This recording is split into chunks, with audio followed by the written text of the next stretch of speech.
Hi everyone, welcome back to Kavitha Sugar and Spice. ചില recipes ഒക്കെ post ചെയ്യുന്ന സമയത്ത് പ്രത്യേകിച്ചും ട്രഡീഷണൽ ആണെങ്കിൽ ഞാൻ പറയാറുണ്ട് അതിനൊരു ഇൻട്രോൻ്റെ ആവശ്യമില്ല. പക്ഷേ ഇന്നത്തത് അങ്ങനെയല്ല. ഇന്ന് നമ്മൾ വളരെ ഡിഫറെൻ്റ് ആയ ഒരു സാധനമാണ് പോസ്റ്റ് ചെയ്യുന്നത്. അതിൻ്റെ പേര് എഗ് ബേക്ക്. ഞാൻ തന്നെ ഇട്ടൊരു പേരാണ് ഇതിന്. അപ്പോൾ ഇത് വളരെ ബാലൻസ്ഡ് ആയ ഒരു ഡിഷാണ്. ഇത് നിങ്ങൾക്കൊരു ബ്രേക്ക്ഫാസ്റ്റിനോ കുട്ടികൾക്ക് ലഞ്ചിലോ അല്ലെങ്കിൽ അവർക്കൊരു സ്നാക്കായിട്ട് സ്കൂളിൽ നിന്ന് വരുമ്പോൾ കൊടുക്കാനും ഒക്കെ പറ്റിയ ഒരു ഐഡിയൽ സാധനമാണ്. അപ്പോൾ ഇതിൽ മുട്ടയുണ്ട്, പേര് തന്നെ അറിയാമല്ലോ. അപ്പോൾ പ്രോട്ടീനായി, പിന്നെ അതുപോലെ തന്നെ കാർബ്സ് ഉണ്ട്, വെജിറ്റബിൾസ് ഉണ്ട്, എല്ലാം ഉണ്ട്. അപ്പോൾ അതൊക്കെ കൂടി ചേരുമ്പം ഞാൻ നേരത്തെ പറഞ്ഞ പോലെ ഒരു ബാലൻസ്ഡ് ഡിഷാണ്. അപ്പോൾ നമുക്ക് ഇതിൻ്റെ പരിപാടികൾ എങ്ങനെയൊക്കെയാണ് നോക്കാം. ഇതൊക്കെയാണ് നമ്മുടെ എഗ് ബേക്കിന് ആവശ്യമുള്ള സാധനങ്ങൾ. ഒരാൾക്ക് കണക്കായിട്ടുള്ള ഒരു ക്വാണ്ടിറ്റിയാണ് ഞാനിവിടെ കാണിച്ചിരിക്കുന്നത്. 2 മുട്ട എടുത്തിട്ടുണ്ട്. ഉള്ളി ഒരു വലിയൊരു ഉള്ളി അവിടെ വെച്ചു എന്ന് മാത്രം. അതിൻ്റെ 1/4 കഷ്ണമേ ഞാൻ ഉപയോഗിക്കുന്നുണ്ടാവുള്ളൂ. പിന്നെ ഒരു 1/4 കപ്പ് ചീര.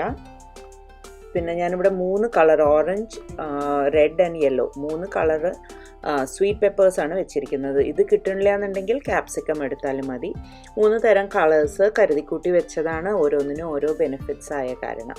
പിന്നെ നമുക്കവിടെ ഒരു 1/4 കപ്പ് മൈദയുണ്ട്, 1/3 കപ്പ് ചീസും വെച്ചിട്ടുണ്ട്, 1/2 കപ്പ് പാല്, 1 ടീസ്പൂൺ ബട്ടർ.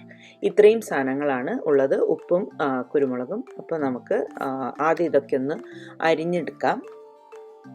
അങ്ങനെ നമ്മുടെ പച്ചക്കറികളൊക്കെ ഇവിടെ അരിഞ്ഞ് റെഡിയാക്കിയിട്ടുണ്ട്.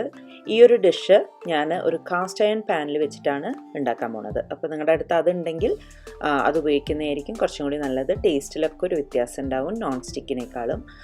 ഇതിൻ്റെ മുന്നേയും ഞാൻ കാസ്റ്റ് അയൺ യൂസ് ചെയ്യുന്നതിൻ്റെ ഹെൽത്ത് ബെനിഫിറ്റ്സ് പറഞ്ഞിട്ടുണ്ടായിരുന്നു. അപ്പം നമ്മൾ ഒരു ടീസ്പൂൺ ബട്ടർ അതിലിട്ടിട്ട് ആദ്യം ഒന്ന് ഉരുക്കിയെടുക്കാൻ പോവുകയാണ്.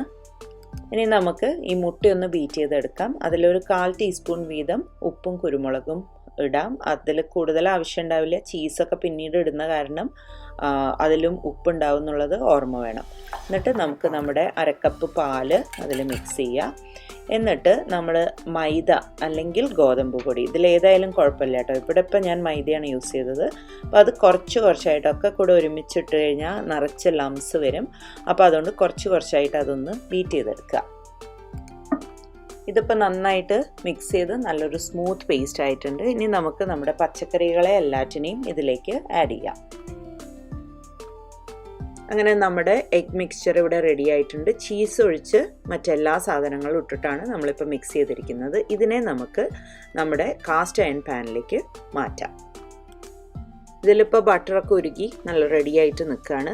ഇതിനെ നമുക്ക് അവനിൽ വെച്ചിട്ടോ അല്ലെങ്കിൽ ഞാൻ നേരത്തെ പറഞ്ഞ പോലെ സ്റ്റൗ ടോപ്പിൽ വെച്ചിട്ടോ എങ്ങനെയാണെന്ന് വെച്ചാൽ നമുക്ക് കുക്ക് ചെയ്തെടുക്കാം. സ്റ്റൗ ടോപ്പിലാണ് ചെയ്യണമെന്നുണ്ടെങ്കിൽ ഒരു പാനും കൂടി വെച്ച് അതിൻ്റെ മുകളിലായിട്ട് ഈ കാസ്റ്റ് അയൺ പാൻ വെക്കുക. എന്തെന്ന് വെച്ചാൽ അതിൻ്റെ അടി മറ്റത് പെട്ടെന്ന് കരിഞ്ഞു പോകും. എന്നിട്ടൊരു മൂടി വെക്കുക. ഗ്ലാസ് മൂടിയോ മറ്റോ ഉണ്ടെങ്കിൽ പെർഫെക്റ്റായി. എന്നാൽ പിന്നെ നിങ്ങൾക്ക് വേവുന്നത് കാണാമല്ലോ. അല്ല, ഇനി അവനിലാണ് വെക്കണമെന്നുണ്ടെങ്കിൽ 400 ഡിഗ്രി ഫാരനൈറ്റ്സ് അല്ലെങ്കിൽ 200 ഡിഗ്രി സെൽഷ്യസിൽ ആദ്യം ഒരു 7 മിനിറ്റ് കുക്ക് ചെയ്തെടുക്കണം. അതിനുശേഷം അത് പുറത്തേക്ക് എടുത്തിട്ടാണ് നമ്മളതിൽ ചീസ് ഇടാൻ പോകുന്നത്. ചീസ് ഞാനിവിടെ മെക്സിക്കൻ ബ്ലെൻഡാണ് യൂസ് ചെയ്തിട്ടുള്ളത്. അല്ലാന്നുണ്ടെങ്കിൽ നിങ്ങൾക്ക് ചെഡർ ചീസും യൂസ് ചെയ്യാം കേട്ടോ. കഴിയുന്നതും ആ ഒരു യെല്ലോ കളറുള്ള ചീസായിരിക്കും മുട്ടയുടെ കൂടെ കൂടുതൽ ടേസ്റ്റ് ഉണ്ടാവുക. അപ്പോൾ അത് ഒന്ന് സ്പ്രിങ്കിൾ ചെയ്യുക. അതിനുശേഷം നമുക്ക് അവനിൽ ഒരു 3 മിനിറ്റും കൂടി വെക്കണം.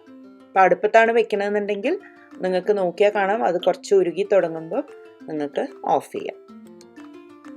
അങ്ങനെ നമ്മുടെ എഗ് ബേക്ക് ഇവിടെ റെഡി ആയിട്ടുണ്ട്. ഭയങ്കര ചൂടുള്ളപ്പം പുറത്തേക്ക് എടുക്കണ്ട. ഒന്ന് തണിഞ്ഞതിന് ശേഷം പുറത്തേക്ക് എടുക്കുമ്പോഴാവും കാസ്റ്റ് അയണിന് നല്ല സുഖമായിട്ട് അത് കിട്ടുക. വല്ലാതെ ഒട്ടിപ്പിടിക്കണ മാതിരി തോന്നുന്നുണ്ടെങ്കിൽ നിങ്ങൾ ഇട്ട ഓയിലോ ബട്ടറോ എന്താണെന്ന് വെച്ചാൽ അത് കുറവായിരിക്കും. അല്ലെങ്കിൽ കാസ്റ്റ് അയൺ നല്ലോണം സീസൺ ചെയ്തിട്ടുണ്ടാവില്ല. അപ്പം അങ്ങനെയാണെങ്കിൽ കുറച്ച് എക്സ്ട്രാ ബട്ടർ അടുത്ത തവണ ഇട്ട് കൊടുത്താൽ മതി. അപ്പോൾ എല്ലാവർക്കും ഈ റെസിപ്പി ഇഷ്ടമായി എന്ന് വിചാരിക്കുന്നു. ട്രൈ ചെയ്ത് നോക്കാൻ മറക്കരുത്. Thank you for watching my video. അടുത്ത തവണ വീണ്ടും കാണുന്നവരെ take care and have a wonderful day. By.